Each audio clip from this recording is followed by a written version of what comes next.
Assalamualaikum warahmatullahi wabarakatuh.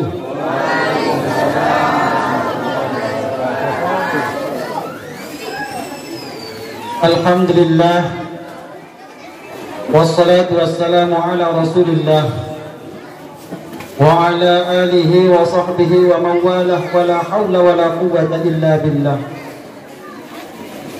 Wa qala Allah ta'ala fi kitabihil karim, a'udzu billahi minasy syaithanir rajim, bismillahir rahmanir rahim.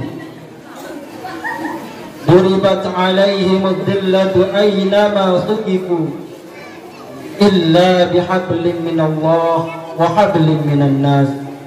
Shadaqallahul azim.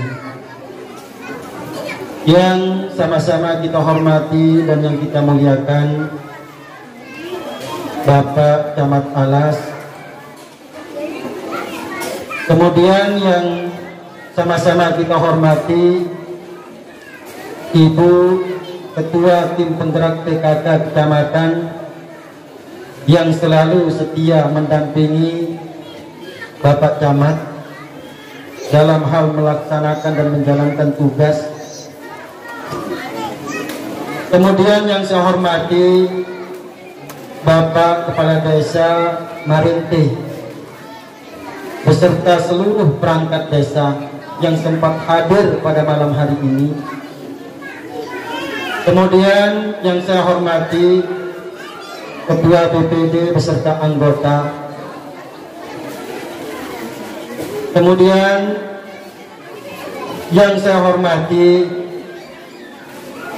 Bapak-bapak, kepala dusun, ketua RW, ketua RT,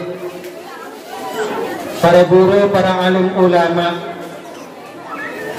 para asatiz, para dai, para muballigh, para tokoh agama, tokoh masyarakat, Bapak Ibu yang tidak bisa saya sebutkan satu persatu, namun tidak mengurangi rasa hormat saya kepada kita sekalian.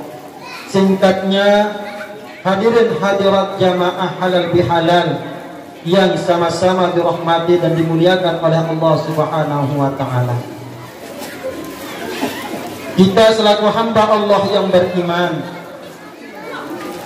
tentu saya mengajak kepada kita semua untuk bersama-sama memanjatkan puji syukur kehadirat Allah Subhanahu wa ta'ala atas segala limpahan rahmat, karunia beserta nikmat yang telah diberikan kepada kita, yang sampai saat ini, yang sampai detik ini Allah Subhanahu wa ta'ala masih mengaruniakan nikmat-nikmat tersebut, sehingga pada malam hari ini kita dapat hadir bermuajahah, berijtimaiyah di satu tempat, di satu majlis untuk bersilaturahmi, menyambung tali persaudaraan, memperkokoh, mempererat ukhuwah Islamiyah di antara kita, yang tentunya mudah-mudahan Bapak Ibu, para orang tuaku sekalian, pertemuan kita ataupun silaturahmi kita pada malam hari ini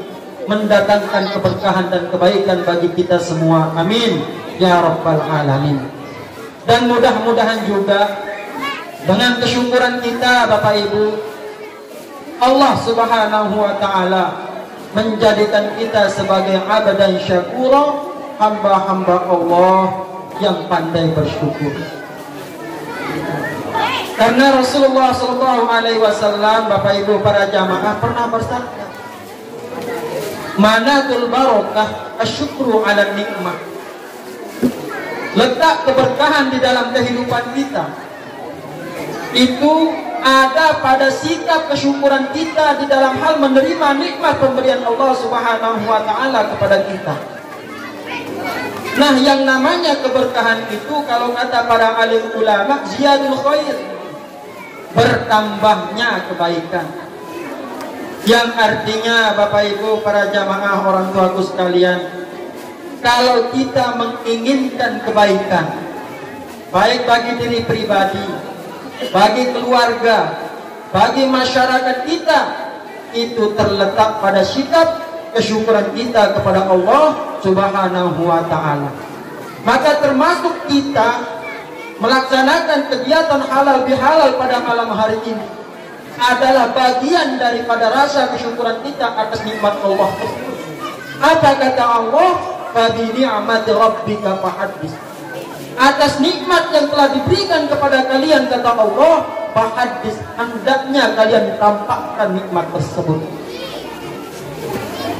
Bapak Ibu para hadirin hadirat sekalian rahimakumullah.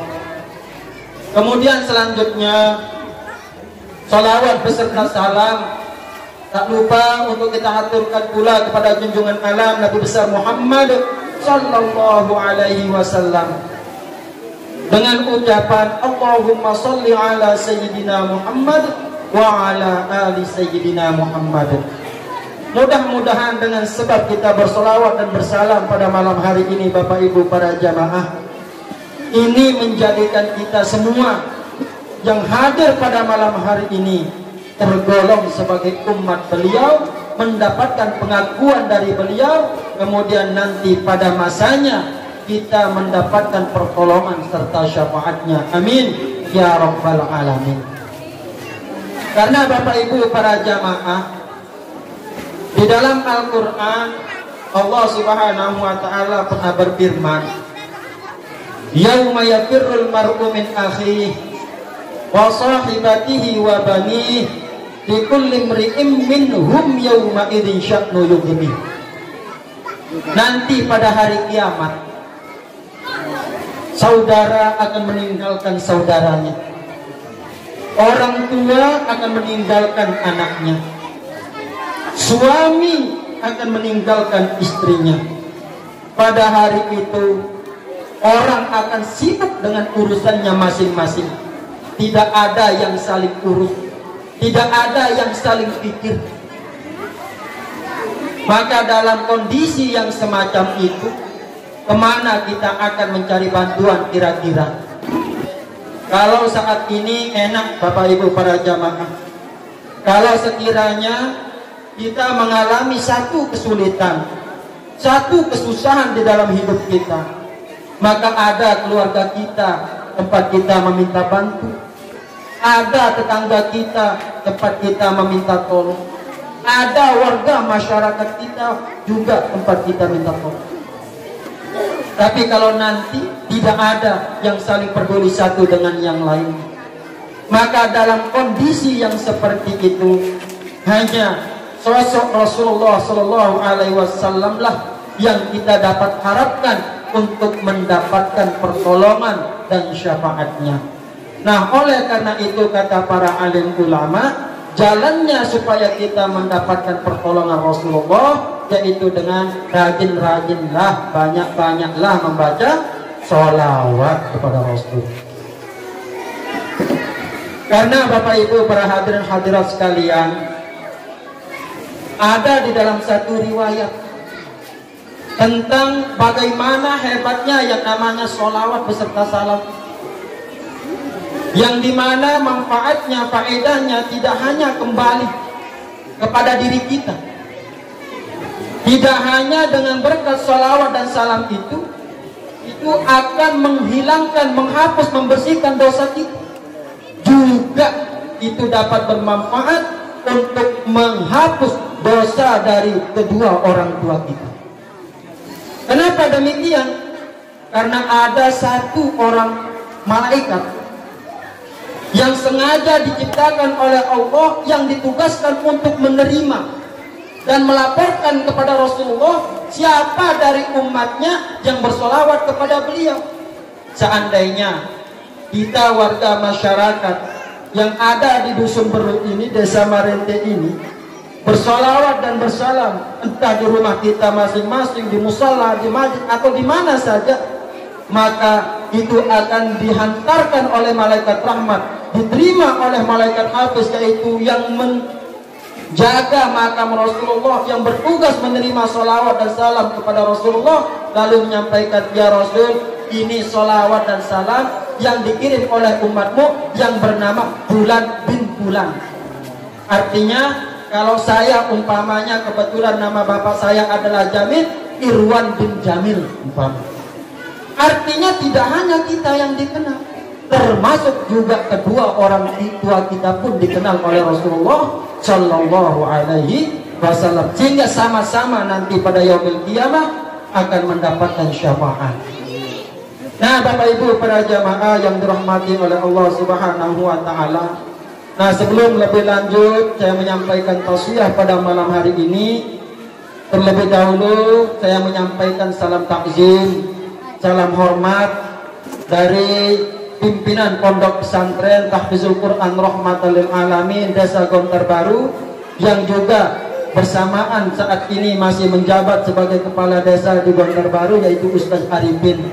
Kepada Pak Camat, kepada Pak Kades, Toga Toma, warga masyarakat yang hadir pada malam hari ini, yang dimana beliau masih berada di luar daerah, sehingga pada malam hari ini tidak bisa hadir bersama kita.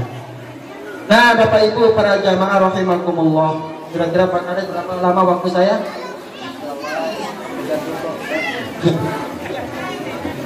Karena kalau saya tidak dikasih porsi waktu Pak Kades, nanti takutnya lama nih. Ya, 10 menit ya. Baik, mudah-mudahan bisa 10 menit Pak Kades, kurang lebih mohon maaf nanti ya. Nah, Bapak Ibu para jamaah rahimakumullah, di dalam Al-Quran ini terkait dengan acara kita pada malam hari ini, halal bihalal atau silaturahmi. Di dalam Al-Quran Allah Subhanahu wa taala berfirman, "Duribat alaihimud dhillatu aynama tuqifu illa bihablin minallah wa hablin minan nas." Allah Subhanahu wa taala akan menimpakan laknat kepada siapa saja dan di mana saja mereka berada, kecuali bila mana mereka senantiasa menjalin hubungannya dengan Allah dan menjalin hubungannya dengan sesama manusia, atau yang sering disebut silaturahmi. Jadi kegiatan pada malam hari ini adalah merupakan langkah yang amat luar biasa untuk menghindari laknat yang telah dijanjikan oleh Allah Subhanahu wa taala. Karena kata alim ulama di dalam kitab Kasful Asrar dikatakan hampir 150 setiap hari Allah Subhanahu wa taala menurunkan laknatnya. Lalu bagi orang yang senang saling kunjung mengunjungi, bersilaturahmi, maka mereka itu terselamatkan dari laknat Allah yang 150 banyaknya itu yang diturunkan oleh Allah setiap hari, Bapak Ibu. Dan bahkan Rasulullah Shallallahu Alaihi Wasallam juga bersabda, "Man ahabba ayyazida umrohu wa yuktira rizqahu falyasil rahmi." Barang siapa yang ingin umurnya bertambah dan rezekinya juga berlimpah, maka rajin-rajinlah bersilaturahmi. Itu kuncinya, Bapak Ibu para jamaah.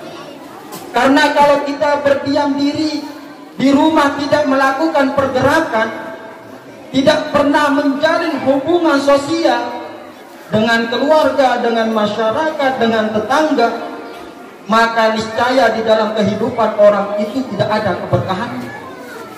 Makanya Nabi mengatakan al-harakah barokah. Setiap ada pergerakan, pasti di sana ada keberkahan. Yang namanya keberkahan sekali lagi adalah kebaikan bagi kehidupan kita. Nah, itulah Bapak Ibu, kalau kita mau panjang umur, murah rezeki, rajin-rajin bersilaturahmi. Nah, sering juga Bapak Ibu para jamaah rahimakumullah, kita mengungkap istilah silaturahmi dan silaturahim, yang walaupun kalau kita di Indonesia sering menganggap dua kalimat ini sama, namun sesungguhnya di esensi maknanya berbeda. Kalau silaturahmi itu kita menyambung keakraban, menyambung persahabatan, menyambung tali sosial baik dengan tetangga, warga masyarakat dan lain sebagainya. Tetapi kalau silaturahim, yaitu bagaimana ketersambungan, komunikasi, hubungan kita dengan orang lain, kita bangun laksana seperti kita lahir dari satu kandungan yang bernama rahim. Nah ini Bapak Ibu, sehingga saking senangnya Allah terhadap perbuatan silaturahim ini, Allah meletakkan namanya Ya Rahim di dalam perbuatan silaturahim. Saking redanya, saking senangnya Allah terhadap perbuatan bersilaturahmi, menyambung tali persaudaraan, menyambung tali keakraban. Makanya itu Allah Subhanahu wa taala berfirman, innamal mu'minuna ikhwatun fa aslihu baina akhawaykum. Sesungguhnya orang yang beriman itu adalah saudara, ikhwah. Nah, kata-kata ikhwah kalau di dalam bahasa Arab itu seperti saudara kandung. Jadi walaupun kita berbeda orang tua, berbeda suku, ya, berbeda bahasa, berbeda adat istiadat, tetapi bagaimana kita berupaya membangun perbedaan itu menjadi satu kesatuan sehingga timbul rasa persaudaraan seperti kita lahir dari satu kandungan. Nah, Bapak Ibu para jamaah hadirin hadirat sekalian rahimakumullah. Kemudian selanjutnya, walaupun bulan Ramadan, ya, walaupun bulan Ramadan telah berlalu sebagai bulan, namun mudah-mudahan kita bisa menerapkan nilai-nilai yang ada di dalam Ramadan itu sendiri. Sekarang kita masih berada pada momen Idul Fitri, yang artinya kita kembali kepada kesucian. Karena kalau Idul Fitri itu ibu-ibu beda sama Lebaran, ya, beda. Kalau Lebaran itu condong sifatnya itu sifatnya jasmaniah, disifati dengan kita pakai baju baru, kemudian makanan-makanan yang enak dan lezat, minumannya juga demikian. Tetapi kalau Idul Fitri itu lebih menjurus kepada nilai, lebih menjurus kepada maknawi. Idul Fitri artinya kembali kepada kesucian. Kesucian yang dimaksudkan di sana bagaimana kita bisa meraih kesucian sebagaimana waktu kita dilahirkan dari perut ibu kita. Kullu mauludin yuladu alal fitrah, kata Nabi. Setiap anak yang dilahirkan itu dalam keadaan suci bersih. Wa abawahu yuhawwidannahu ayyumajjisannahu aw yunassirannahu. Namun tanggung jawab orang tuanya lah yang akan membentuk, yang akan mempengaruhi anak-anak yang dilahirkan dalam keadaan suci tersebut. Apakah ia akan menjadi pribadi yang berwatak Yahudi, Nasrani, atau Majusi? Maka sebagaimana yang disampaikan Pak Camat tadi, hendak kita pergunakan jalur pendidikan supaya anak kita bisa mendapatkan ilmu pengetahuan yang benar, sehingga mereka tidak menjadi generasi anak keturunan yang salah pergaulan, apalagi sampai berwatak Yahudi, Nasrani, dan Majusi. Itu adalah merupakan tanggung jawab kita bersama sebagai orang tua. Nah, Bapak Ibu para hadirin hadirat sekalian rahimakumullah, kata ulama, untuk kita meraih Idul Fitri, kesucian, kebersihan lahir dan batin, supaya kita bisa bersih sebagaimana bayi yang baru lahir daripada perut ibunya, hendaknya kita harus mencerminkan, mensifati diri kita dengan sifat Ramadan itu sendiri.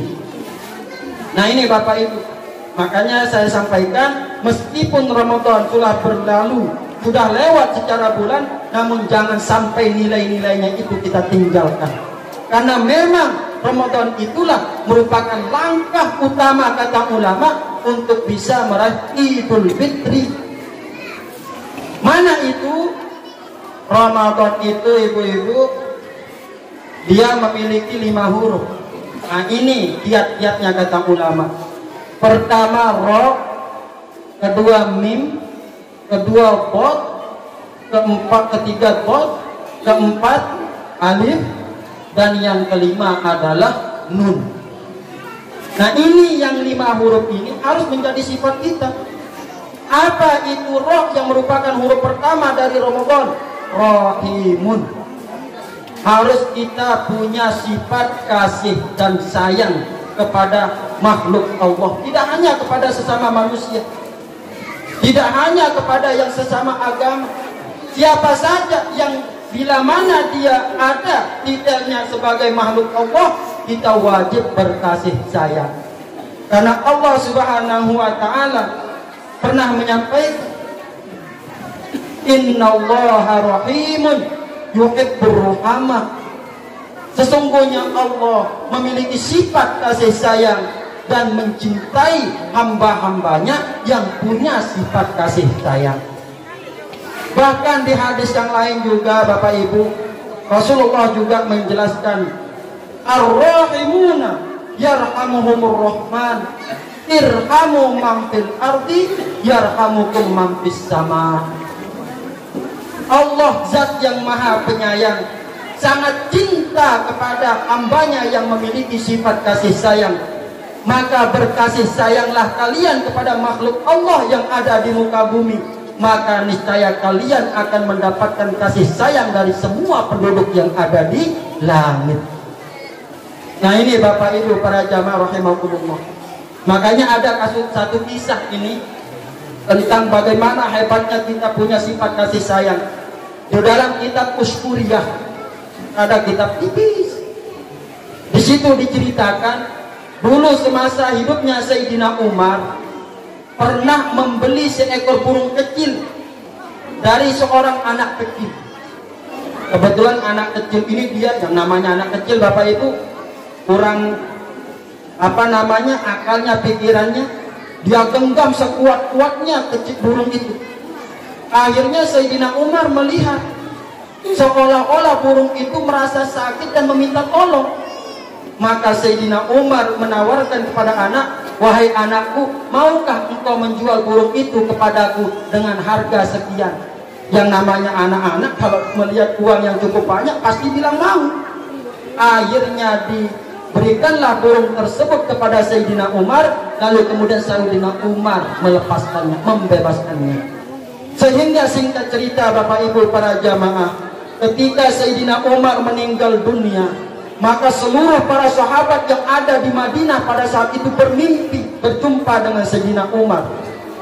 Para sahabat ini bertanya, wahai Umar, apa yang engkau dapatkan sebagai balasan dari Allah dari semua tindakanmu, perbuatanmu semasa hidup di dunia? Maka apa jawab Sayyidina Umar? Wahai para sahabatku, wahai saudara-saudaraku, ketika engkau memasukkan aku dalam liang kubur, kemudian engkau menimbun jasadku di dalam kubur dengan tanah, kemudian kalian kembali masing-masing ke rumah kalian, maka di saat itu datang 2 malaikat yang hendak menghardik. Lalu saat itulah datang suara, wahai malaikat Munkar dan Nakir, jangan engkau datangi kekasihku Umar, jangan kau datang. Jangan sampai dengan kehadiranmu akan membuat ada rasa takut di dalam hati kekasihku Umar. Karena dulu semasa hidupnya di dunia, ia pernah berkasih sayang kepada seekor burung dengan cara membeli kemudian membebaskannya. Maka pada hari ini pun aku membebaskannya dari rasa takut, dan aku akan meninggikan derajat dan kemuliaannya. Coba bayangkan Bapak Ibu, Sayyidina Umar yang hebatnya luar biasa, zuhudnya, adilnya yang luar biasa, namun tidak tergambar daripada kemuliaan yang didapatkan oleh Sayyidina Umar daripada sekian banyak kebaikannya. Hanya yang muncul di situ adalah kebaikannya, yang kasih sayangnya kepada seekor burung kecil. Kalau Sayyidina Umar sebagai contoh manusia